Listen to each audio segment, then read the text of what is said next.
anak-anak, untuk bab 3 kita akan mempelajari tentang usaha dan pesawat sederhana. Nah, ketika kalian mendengar kata pesawat sederhana, bukan berarti pesawat yang terbang di angkasa, melainkan alat-alat yang digunakan untuk mempermudah kerja. Nah, untuk mempermudah kerja itu apa-apa saja alat-alatnya? Nanti kita akan bahas satu persatu. Kemudian yang dimaksud dengan usaha itu apa? Nama lain dari usaha yang gampang kalian ingat adalah kerja. Jadi, usaha dalam hal fisika dapat kita mudahkan dengan kata kerja. Lalu pesawat sederhana berfungsi untuk mempermudah kerja atau mempermudah usaha manusia.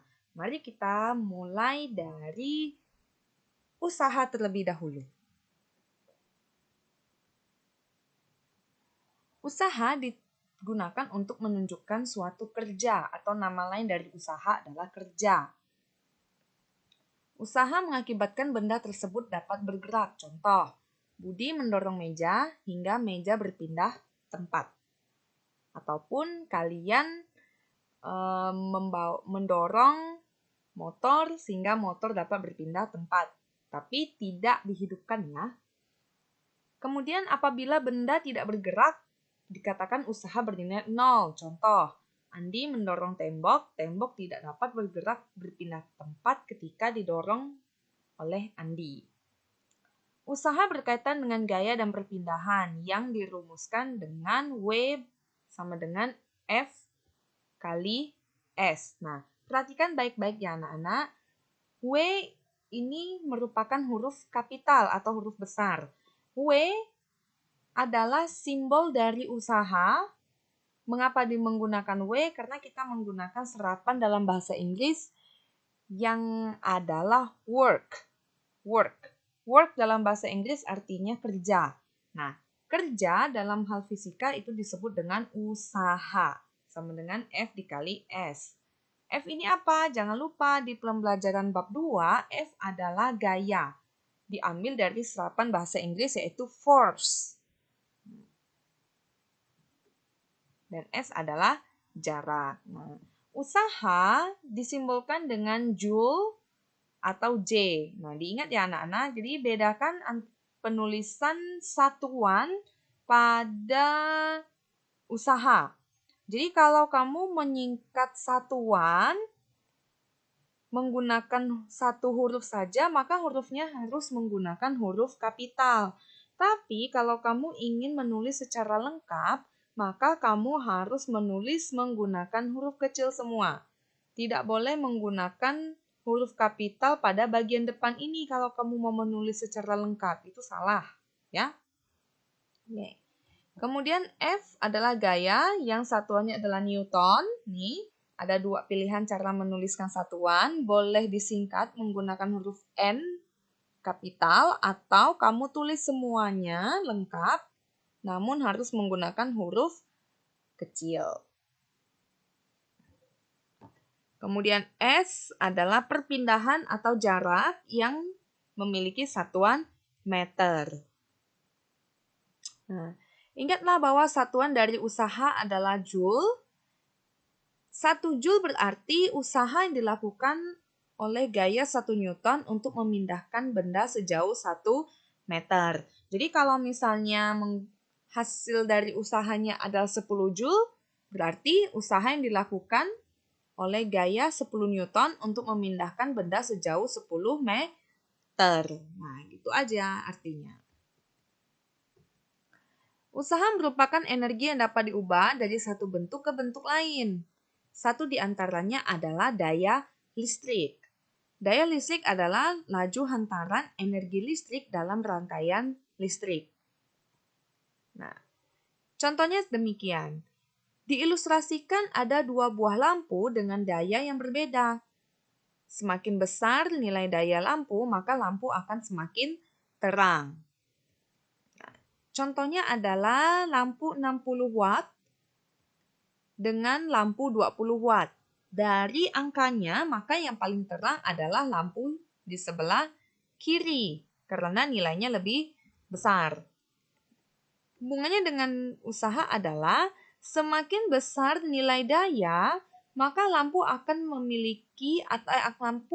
mengeluarkan energi yang lebih banyak. Maka pengeluaranmu pun semakin besar ketika membayar listrik.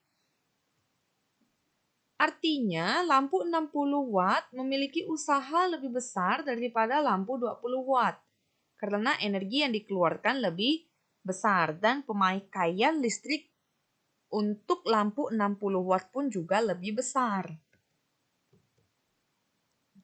Nah, rumus dari daya sendiri adalah P sama dengan W per T. Ingat, W adalah usaha dengan satuan Joule dan T adalah waktu, di mana P ini adalah daya listrik. Ini keterangannya.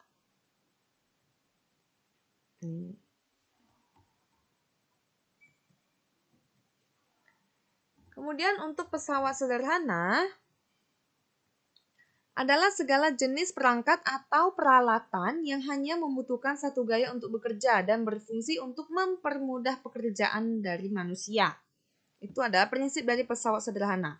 Mempermudah pekerjaan manusia. Pesawat sederhana berfungsi mempermudah melakukan usaha atau kerja agar besar kerja atau usaha yang dilakukan tetap. Contoh adalah ini seorang anak yang membawa semen menggunakan gerobak. Nih. Jadi akan lebih mudah ketika Anda membawa semen dalam jumlah yang banyak dengan menggunakan gerobak ini. Ataupun Anda ingin memindahkan batu-batu bata dari ketinggian hingga ke permukaan tanah, yaitu menggunakan katrol. Nah, ini biasanya juga digunakan ketika mengangkut air di dalam sumur. Jadi ada sumur yang menggunakan katrol. Itu akan lebih mudah untuk mengambil air ketimbang Anda menggunakan tali. Kemudian yang berikutnya adalah gunting. Gunting ini juga termasuk pesawat sederhana yang memudahkan Anda untuk menggunting jenis kertas dari kertas yang tipis hingga kertas yang tebal seperti karton. Lebih mudah daripada Anda mengoyak dengan tangan Anda sendiri. Nah, itu adalah pesawat sederhana. Peralatan yang digunakan untuk mempermudah kerja manusia.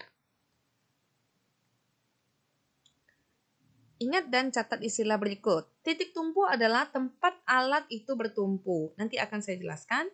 Kemudian titik benda adalah titik tempat beban itu berada. Titik kuasa adalah titik tempat gaya atau kuasa yang diberikan. Lengan beban adalah jarak antara titik tumpu dengan titik beban.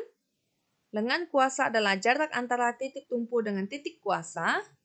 Beban adalah berat benda. Kuasa adalah gaya yang diberikan terhadap alat. Nah, ini ya yang akan kita bahas satu persatu melalui gambar yang akan saya jelaskan pada slide berikut. Nah, jadi ini adalah jenis dari pesawat sederhana yang dipakai dalam kehidupan sehari-hari. Ada 4 pembagian pesawat sederhana. Yang pertama adalah tuas atau pengungkit, kemudian bidang miring, katrol, dan roda gigi atau gear. Nah, mungkin Anda ada yang belum pernah mendengar keempat ini, maka kita akan membahasnya satu persatu. Sesungguhnya alat-alat ini selalu Anda gunakan pada kehidupan sehari-hari. Namun Anda saja yang tidak mengetahui nama dari ilmiahnya. Nah, gitu. Jadi untuk tuas atau pengungkit itu akan terbagi menjadi 3 jenis. Tuas jenis 1, tuas jenis 2, dan tuas jenis ke-3. Mari kita akan bahas satu persatu tentang tuas atau pengungkit dari tuas 1, 2, dan 3. Nah, tuas atau pengungkit adalah pesawat sederhana yang terbuat dari kayu atau besi dengan titik tumpu di salah satu titiknya dan digunakan untuk mengangkat sesuatu yang berat. Nah, ini adalah contoh dari tuas yang pertama. Ini tuas 1 ya, tuas jenis pertama. Tuas jenis pertama di mana titik tumpu berada di bagian tengah. Tuh diingat ya, tuas jenis pertama titik tumpu berada di tengah. Di tengah-tengah. tengah-tengah antara beban dan kuasa. Ini adalah gambar konsep dari tuas jenis pertama. Jangan lupa untuk dicatat ya. Contoh dari tuas jenis pertama di mana titik tumpu berada di tengah adalah gunting. Nah, ini yang dinamakan titik tumpu kalau Anda perhatikan. Nih, ini yang pada bulatan ini adalah titik tumpu. Terus yang dikatakan dengan kuasa mana? Kuasa itu kan bagian melakukan gaya. Jadi di sini tempat Anda memegang guntingnya sehingga gunting ini dapat digunakan. Itu adalah kuasa. Ini daerah kuasa. Nih, bagian di mana Anda memegang bendanya atau alatnya. Kemudian bagian yang digunakan untuk menggunting benda pada ini yang disebut bagian beban. Dengan kuasa, dengan beban, titik tumpu. Nah, titik tumpu berada di bagian tengah. Contoh lagi adalah tang. Tang juga sama. Titik tumpu berada di tengah. Kemudian ini adalah pegangannya. Pegangannya ini maka disebut lengan kuasa. Karena ini digerakkan oleh manusia. Sedangkan ini pada bagian ujung ini yang digunakan untuk menjepit bendanya. Nih. Biasanya digunakan untuk menarik paku ataupun benda-benda lainnya. Nah. Lalu yang berikutnya adalah jungkat-jungkit. Nih, ini yang biasanya permainan yang digunakan oleh anak-anak ya. Jungkat-jungkit, titik tumpu berada pada bagian tengah.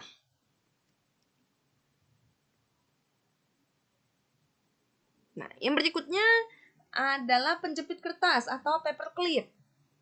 Ini paperclip pada bagian ini adalah daerah lengan kuasa karena pada bagian ini tempat Anda memegang paperclipnya. Kemudian pada bagian ini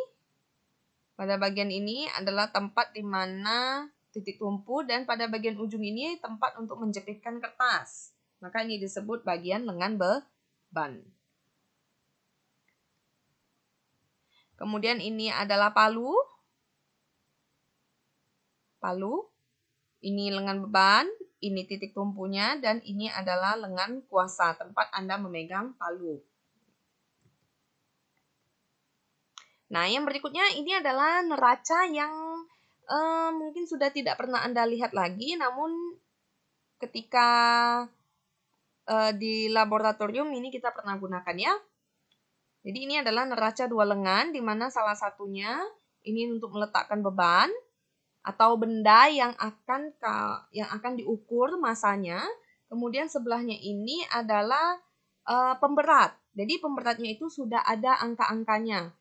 Berapa gram, sekian gram, misalnya 1 gram, 2 gram, hingga 10 gram atau 100 gram. Jadi yang akan kita lihat nanti dari berat bendanya, keseimbangan dari neraca ini. Kalau neracanya seimbang, berarti itulah ukuran dari massa benda. Nah, yang berikutnya adalah tuas jenis 2. Jangan lupa dicatat ya, tuas jenis kedua. Tuas jenis kedua di mana beban berada di tengah. Jadi kalau tadi tuas jenis pertama, titik tumpu berada di tengah. Tuas jenis kedua, bebannya yang berada di tengah. Contohnya apa? Contohnya adalah pembuka tutup botol. Nah, ini pasti selalu Anda lihat di rumah. Pasti Anda punya semua tutup botol. Oke. Kemudian yang berikutnya ini pemecah biji kenari. Pemecah biji kenari ini saya rasa kita tidak memiliki semua di rumah ya anak-anak ya. Kemudian yang berikutnya ini adalah pemotong kertas. Pemotong kertas yang biasa kita lihat di tempat fotokopi. Yang biasa untuk memotong kertas-kertas atau fotokopian yang tebal. Yang tidak bisa dipotong menggunakan cutter ataupun gunting. Karena terlalu tebal. Kemudian ini adalah pembolong kertas. Mungkin Anda semua pernah lihat ya. Kemudian contoh yang berikutnya, ini adalah gerobak dorong. Ini selalu Pasti Anda pernah melihatnya, terutama di sekolah kita ya. Kemudian yang berikutnya adalah tuas jenis 3. Tuas jenis 3. Tuas jenis 3 kuasa berada di bagian tengah. Jadi kita ingat kembali ya. Untuk tuas jenis 1, titik tumpu berada di tengah. Tuas jenis kedua, beban berada di tengah. Tuas jenis ketiga, kuasa berada di tengah. Contohnya apa? Contoh yang pertama adalah skop. Nih. Skop yang digunakan untuk menggali lubang pada tanah. Ataupun biasanya digunakan untuk mengaduk semen. Kemudian yang berikutnya ini adalah penjepit pada makanan. Ini justru pasti Anda punya semua di rumah ya. Ini adalah peralatan dapur. Salah satu dari peralatan dapur yang biasa kita gunakan untuk menjepit makanan yang kita goreng. Yang berikutnya ini adalah pinset. Pinset. Namanya pinset. Kemudian ini adalah stapler.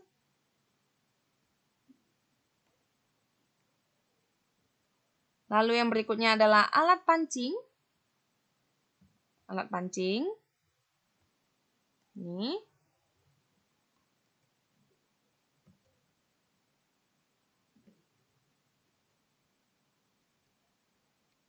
Tuas atau pengungkit dirumuskan dengan W dikali LB sama dengan F dikali LK. Ingat ya anak-anak, ini hurufnya adalah huruf kecil, bukan huruf kapital. Jadi kita akan membedakan antara W yang hurufnya kapital dengan W yang huruf kecil. Jadi kalau yang huruf kapital, khusus yang W, kapital untuk yang W adalah simbol dari usaha. Sedangkan W yang huruf kecil itu merupakan simbol dari berat. Nih, keterangannya demikian, tuh lihat. Jadi W huruf kecil adalah beban atau berat benda yang disimbolkan dengan Newton. Yang satuannya adalah Newton. Maaf. Kemudian F adalah gaya kuasa, satuannya juga Newton, jadi sama ya. Jadi Anda harus membedakan antara massa dengan berat. Kalau massa itu disimbolkan dengan M dan satuannya adalah kilogram. Sedangkan berat disimbolkan dengan huruf W kecil dan satuannya adalah Newton. Jadi kalau berat adalah massa benda yang dipengaruhi oleh gravitasi. Tuh, nanti akan kita bahas bagaimana cara menghitung berat benda berdasarkan massa benda ketika di soal hitung usaha dan pesawat sederhana. LB adalah lengan beban atau jarak dari titik beban ke titik tumpu. LK adalah lengan kuasa atau jarak antara titik kuasa ke titik tumpu.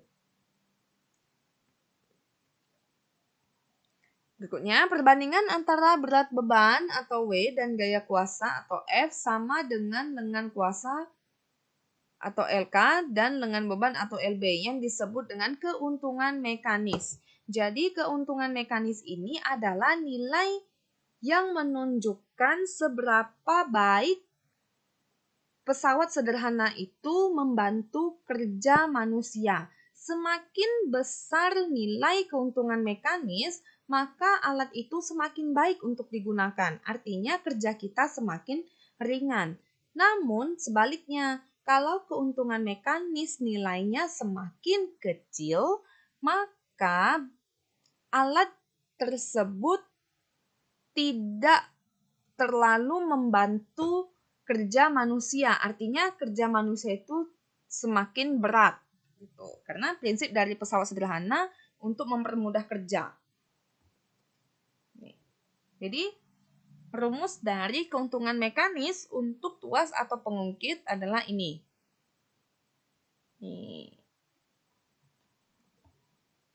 Keterangan KM adalah keuntungan mekanik atau keuntungan mekanis. Sama.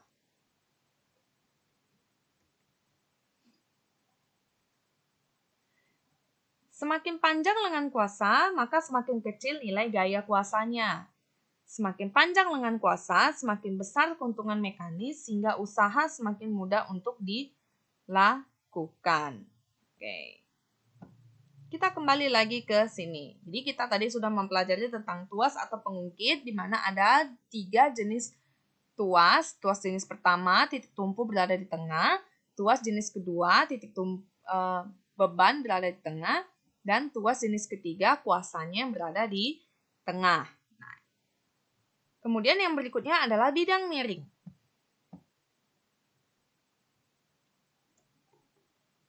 Bidang miring adalah suatu lintasan yang memiliki kemiringan tertentu dan membentuk sudut terhadap permukaan mendatar. Alat-alat yang menggunakan prinsip bidang miring sebagai berikut. Nah, yang pertama adalah tangga. Tangga ini pasti Anda selalu lihat ya di mana-mana. Mungkin di rumah Anda juga ada. Kemudian berikutnya ada sekrup. Lalu yang berikutnya ada gergaji. Yang berikutnya adalah kapak. Lalu paku. Lalu pisau. Nah, kemudian jalan di daerah bukit atau pegunungan itu wajib menggunakan prinsip dari bidang miring. Dibuat berkelok-kelok karena tanjakan ketika kita akan menanjak di daerah pegunungan atau di daerah bukit, karena tempatnya itu agak curam, maka jalanan itu harus dibuat berkelok-kelok. Sebab apa? Untuk mengurangi gaya gravitasi atau gaya tarik ke bawah. Begitu. Maka dibuatlah jalan berkelok-kelok dan membentuk bidang miring. Ini adalah gambar sederhana dari prinsip bidang miring yang biasanya kita gunakan untuk memindahkan benda dari bawah sini ke atas. Jadi kita menggunakan suatu papan yang kemudian didorong. Nah, ini adalah gambarnya. Ini gambar ya, yang dirumuskan dengan ini. Ini masih W-nya adalah W huruf kecil, bukan kapital ya, karena ini adalah beban atau berat benda.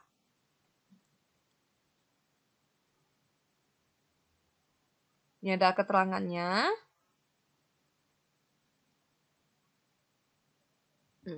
Nanti pertemuan berikutnya baru kita akan membahas soal hitungnya ya. Jadi sementara kalian hanya mencatat materinya dahulu, gambar, pengertiannya, contoh-contohnya, kemudian rumus, gambar, dan keterangan dari rumusnya. Nah, prinsip dari bidang miring, semakin tinggi bidang miring, semakin besar gaya kuasa, sehingga keuntungan mekanis akan semakin kecil. Nah, diingat ya, semakin kecil keuntungan mekanis, maka semakin berat kerja seseorang, yang berarti bahwa alat tersebut kurang memberikan keuntungan kerja bagi manusia. Namun sebaliknya, semakin besar nilai keuntungan mekanis, maka alat tersebut semakin baik untuk membantu kerja manusia, sehingga kerja dari manusia semakin ringan. Gitu. Oke. Setelah bidang miring, kita akan memasuki ke katrol. Ada katrol. Katrol itu terbagi menjadi 3, katrol tetap, katrol bergerak, dan katrol ganda. Kita akan bahas satu persatu dari pembagian katrol berikut. Katrol adalah pesawat sederhana berbentuk roda dan bergerak berputar pada porosnya. Katrol biasa digunakan untuk menarik atau mengangkat benda yang berukuran berat. Katrol juga memiliki keuntungan mekanis. Nilai keuntungan mekanis tergantung dengan jenis katrol. Jadi tadi ada 3 katrol ya. Terdapat 3 jenis katrol, yaitu katrol tetap, bergerak, dan ganda. Nah, ini yang wajib Anda ingat ya. Keuntungan mekanis adalah angka yang menunjukkan berapa kali pesawat sederhana menggandakan gaya. Semakin besar nilai keuntungan mekanis, semakin baik pesawat sederhana tersebut. Dan sebaliknya. Yang pertama adalah katrol tetap. Katrol tetap poros dipasang di suatu tempat yang tetap sehingga tidak dapat berpindah saat digunakan. Contohnya adalah tiang bendera. Nah, pada tiang bendera yang biasanya Anda lihat pada bagian ujung teratas tiang bendera itu ada dipasang katrol dan dihubungkan dengan tali sehingga bendera dapat naik ketika ditarik. Ataupun sumur timba. Nih. Gaya kuasa yang dikeluarkan akan bernilai sama dengan berat beban sehingga dirumuskan sebagai berikut. Ini adalah rumusnya. Jadi untuk katrol tetap keuntungan mekanisnya itu adalah 1 karena tidak dapat bergerak. Ini ada 2 ya. Nah, ini adalah gambar dari katrol tetap.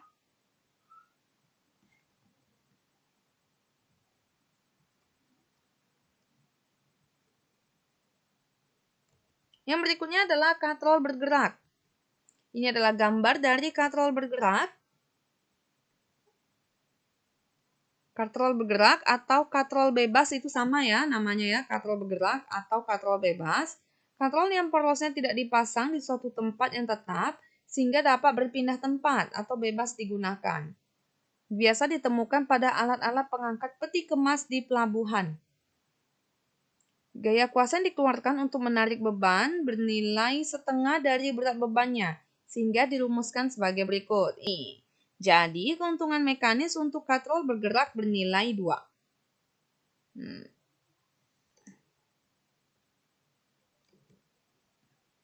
Yang berikutnya adalah katrol ganda. Merupakan gabungan dari katrol tetap dan katrol bebas.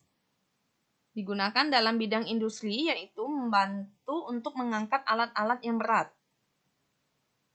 Keuntungan mekanis katrol majemuk atau katrol ganda sama dengan jumlah tali mengangkat benda tersebut yang dirumuskan sebagai berikut. Nih, W per F sama dengan jumlah tali. Ingat, ini W adalah berat atau beban benda.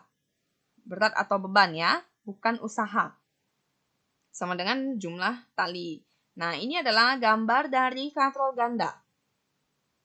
Nah, di manakah jumlah talinya? Ini yang kita hitung. 1, 2. Ini bukan ya, ini bukan tali ya. Ini daerah kuasa atau daerah yang untuk menggerakkan katrol ini.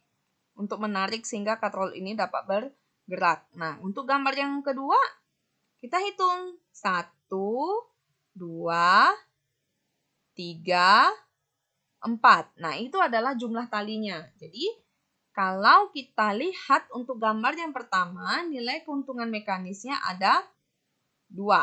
Sedangkan nilai keuntungan mekanis untuk gambar yang kedua ada 1. Hitung jumlah tali ya. 1, 2, 3, dan 4. Nanti perhitungannya akan di pertemuan berikutnya tentang soal hitungnya.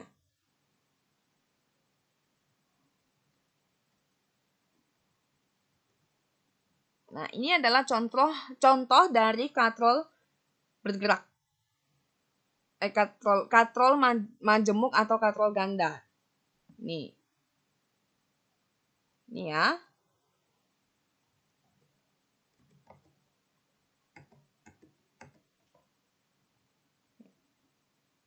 Yang terakhir adalah roda gigi atau gear. Gear ini kalian pasti sering mendengar yang biasanya dihubungkan dengan rantai pada kendaraan bermotor. Seperti apa sih gear itu? Gear adalah sepasang roda bergigi yang saling berhubungan sehingga sepasang roda bergigi tersebut dapat digunakan untuk menambah atau mengurangi gaya. Roda gigi besar memberikan gaya yang lebih besar sehingga gaya kuasa yang diperlukan lebih kecil tetapi kecepatan putar lebih lambat. Roda gigi kecil memberikan gaya yang lebih kecil sehingga gaya kuasa yang diperlukan lebih besar tetapi kecepatan putaran sangat cepat. Keuntungan mekanis dari roda berporos dirumuskan sebagai berikut. Nah, ini adalah gambar dari roda gigi atau roda berporos atau yang dikenal dengan gear. Ini adalah gear. Ini gearnya ya, gear yang roda berporos besar dan roda berporos kecil. Roda berporos besar ini gerakannya lebih lambat. Namun gayanya lebih besar. Sedangkan roda gigi kecil ini gerakannya cepat dan gayanya lebih kecil. Nah, ini kedua roda gigi ini dihubungkan dengan rantai yang biasanya dapat kamu lihat pada sepeda motor ataupun sepeda Anda. Nih. Sehingga fungsi dari gear ini menggerakkan roda pada sepeda atau sepeda motor Anda.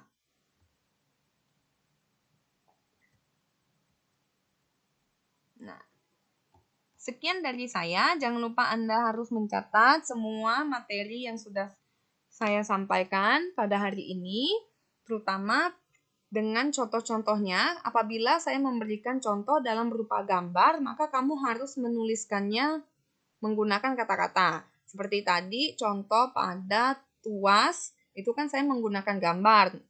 Namun kamu pasti bisa menuliskan contoh-contoh tersebut menggunakan bahasa Indonesia, karena itu gampang. Ya, sekian dari saya. Terima kasih.